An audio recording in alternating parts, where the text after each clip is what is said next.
வணக்கம். Robert green எழுதின த 48 loss of power, அதிகாரத்தை அடைவதற்கு தேவையான விதிகள் அப்படிங்கிறத பற்றி நம்ம ஒரு இன்ட்ரடக்ஷன் கொடுத்துருந்தோம்.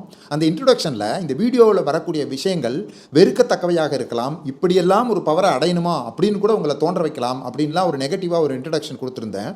இது நாம் எப்படி எடுத்துக்கொள்ளப் போகிறோம் அப்படிங்கிறத பொறுத்து தான். ராபர்ட் கிரீன் நிறைய எக்ஸாம்பிள்ஸை சொல்லியிருக்காரு. நிறைய அரசியல்வாதிகள், அரசியல் தலைவர்கள், அறிவாளிகள், அறிஞர்கள், விஞ்ஞானிகள் இவங்க எல்லாமே இதுவற்றை யூஸ் பண்ணியிருக்காரு அப்படிங்கிறது அவருடைய எக்ஸாம்பிள்ஸில் தெரிய வரும்.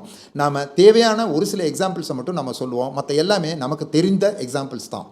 அதிகாரம் அப்படிங்கிறது நீங்கள் ஒரு மிகப்பெரிய பொசிஷனுக்கு போகணும் அப்படிங்கிறது மட்டும் கிடையாது.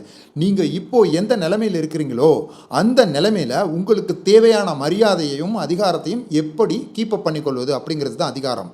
பவரை நீங்கள் அடையணும் அப்படிங்கிறதுக்கான முதல் விதி, எப்போவுமே உங்களோட சுப்பீரியர் உங்களுக்கு மேலே தான் இருக்காரு அப்படிங்கிற மாதிரி அவரை உணர வச்சுக்கிட்டே இருக்கணும். அவரை நீங்கள் இம்ப்ரெஸ் பண்ணுறேன் அப்படிங்கிற பேரில் உங்களோட டேலண்ட்டையும் உங்களோட நாலெட்ஜையும் அளவுக்கு மீறி அவர்கிட்ட நீங்கள் காட்டிக்கிட்டே இருந்தீங்கன்னா அவரை இம்ப்ரெஸ் பண்ணுறதுக்கு பதிலாக அவருடைய வெறுப்பை தான் நீங்கள் சம்பாதிப்பீங்க.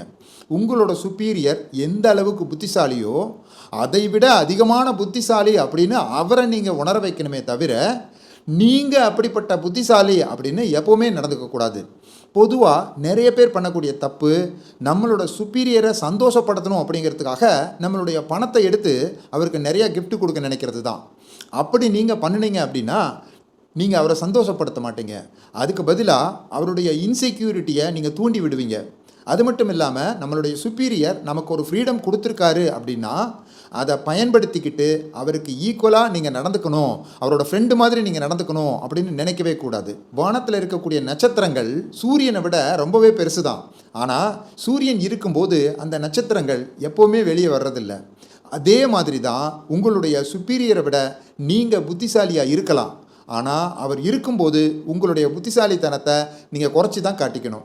இந்த விஷயத்தை தான் நீங்கள் பவரை அடையிறதுக்கான 48 விதிகளில் முதல் விதியாக ராபர்ட் கிரீன் சொல்கிறாரு.